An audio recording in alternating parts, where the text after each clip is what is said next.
Hello दोस्तों, मेरा नाम है सचिन और स्वागत करता हूं आपका अपने यूट्यूब के चैनल द पावर ऑफ पाई में, जहां हम डिस्कस करते हैं क्लास 9 to 10 की फिजिक्स और मैथ्स। और आज का हमारा टॉपिक है क्लास 10 का चैप्टर नंबर 3 क्वाड्रेटिक इक्वेशन। तो आज जो है हम इस चैप्टर के एक्सरसाइज 3.2 को सॉल्व करने वाले हैं, जहाँ हम देखेंगे कि किसी दिए हुए समीकरण का गुणनखंड करके उनके मूलों को किस प्रकार से ज्ञात किया जाता है। इस टॉपिक की पहले ही कई वीडियो हमने अपने चैनल पर अपलोड कर रखी है, जिनका लिंक मैंने नीचे डिस्क्रिप्शन बॉक्स में दे रखा है। तो आप सबसे पहले उन वीडियोज़ को देख लें ताकि आपको ये जो कॉन्सेप्ट है वो अच्छे से समझ में आ सके।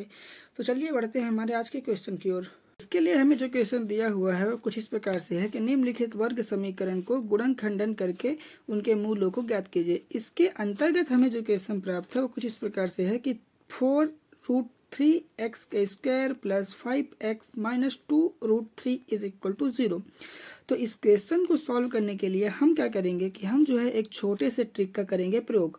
हमें क्या करना होगा कि हमें जो है ये हमारे x के जितने भी गुणांक है उनको हम क्रमशः a, b और c मान लेते हैं। तो हम क्या करेंगे कि हम जो है इस 4√3x के स्क्वायर को मानेंगे a।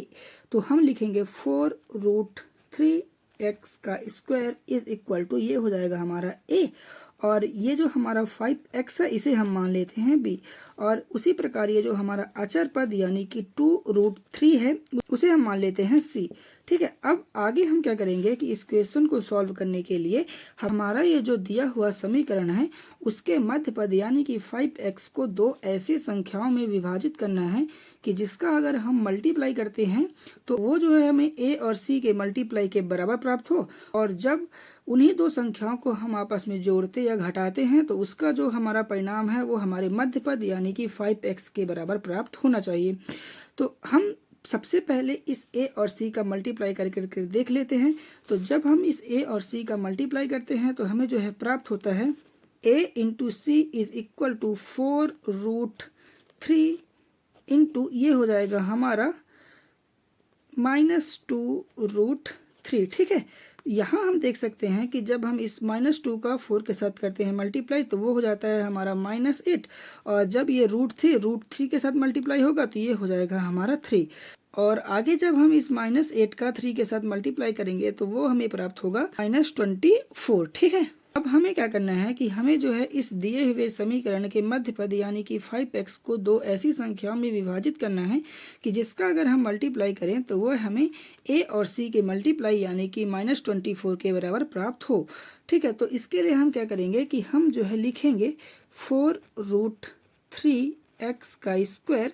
हम इस 5x को डिवाइड करेंगे हम 8 माइनस 3 के साथ। ठीक है, ये हमारा माइनस होगा।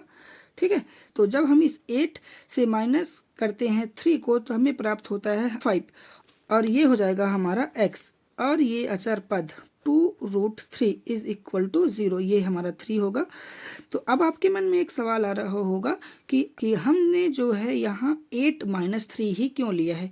इसका आंसर बड़ा ही आसान है कि जैसे कि मैंने आपको कहा कि जब हम इस 8 का करेंगे 3 टाइम मल्टीप्लाई तो हमें प्राप्त होता है 24, और उसी प्रकार जब हम इस 8 को -3 के साथ घटाते हैं तो वो हमें हमारे मध्य पद यानी कि 5x के बराबर प्राप्त होता है।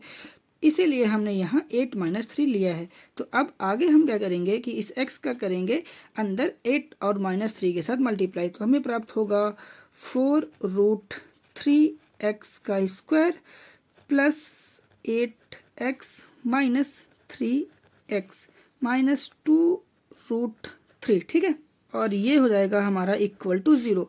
अब यहाँ हम क्या करेंगे कि इस 4√3x के स्क्वायर प्लस 8 को हम जो है एक टर्म a मान लेंगे, और ये जो हमारा 3x माइनस 2√3 है इसे हम हमारा दूसरा टर्म b मान लेते हैं। तो आगे हम क्या करेंगे कि हम अपने पहले टर्म a से उन संख्याओं को कॉमन कर लेंगे जो इन दोनों ही पदों में दिया हुआ है। तो यहाँ से हमें जो है कॉमन क्या प्राप्त हो सकता है, यहाँ से हमें प्राप्त होगा कॉमन 4x।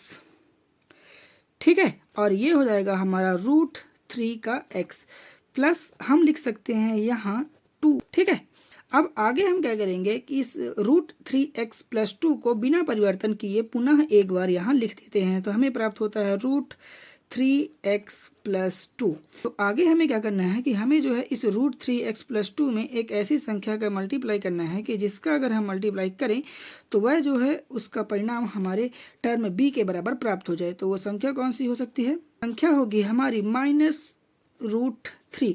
तो जब हम इस -√3 का इस √3 के साथ मल्टीप्लाई करते हैं तो हमें प्राप्त होता है 3x, और ऐसे ही जब हम इस -√3 का +2 के साथ मल्टीप्लाई करते हैं तो हमें प्राप्त होता है -2√3। तो आगे हम क्या करेंगे कि हम यहाँ देख सकते हैं कि हमारा ये जो √3x+2 है वो दोनों ही टर्म्स में दिया हुआ है। तो इसे हम एक बार पुनः कॉमन कर लेते हैं। तो ये हो जाएगा हमारा √3x+2 और यहाँ हो जाएगा हमारा 4x -√3। ठीक है। तो आगे हमें क्या करना है कि हमें जो है समीकरण का गुणनखंड करके उनके मूलों को ज्ञात करना है। इसके लिए हमें क्या करना होगा कि हमें जो है क्रमशः x के मान को ज्ञात करना होगा। इसके लिए हम क्या करेंगे कि इस √3x+2 को और इस 4x -√3 को हम जो है क्रमशः 0 के बराबर मान लेते हैं। तो ये हो जाएगा हमारा √3x+2 इज इक्वल टू 0, या हो जाएगा हमारा 4x -√3 इज इक्वल टू 0। आगे हमें जो है x का मान ज्ञात करना है। तो इसके लिए हम क्या करेंगे कि इस +2 को हम कर देंगे 0 की ओर पक्षांतर। तो ये हमें प्राप्त हो जाएगा √3x इज इक्वल टू -2, या यहाँ जो है हम इस -√3 को इस 0 की ओर कर देंगे पक्षांतर। तो हमें प्राप्त हो जाएगा 4x इज इक्वल टू √3। यहाँ से हमें जो है x का मान ज्ञात करना आसान हो जाएगा। तो यहाँ से x का मान ज्ञात करने के लिए हम क्या करेंगे कि इस x के गुणांक यानी कि √3 को हमारे राइट साइड यानी कि -2 के अपॉन में भेज देंगे। ठीक है। तो ये हो जाएगा हमारा x is equal to -2 upon √3। Same as यहाँ हम देख सकते हैं कि यहाँ ये जो x का गुणांक है यानी कि 4 वह हमारे √3 के अपॉन में चला जाएगा। तो ये हो जाएगा हमारा x is equal to √3 upon 4। यहाँ से हम देख सकते हैं कि हमें जो है x के दो मान प्राप्त होते हैं जो कि है हमारे -2 अपॉन √3 और ये हो जाएगा हमारा √3 अपॉन 4। तो इस प्रकार हमें जो है x के दो मान ज्ञात हो चुके हैं। तो अंतिम में बस हमें एक लाइन और ऐड करना होगा जो कि है हमारा अतः x is equal to -2√3 upon 4। समीकरण 4√3x² plus 5x -2√3 is equal to 0 के मूल होंगे। तो देखा आपने ये क्वेश्चन कितना ही आसान था।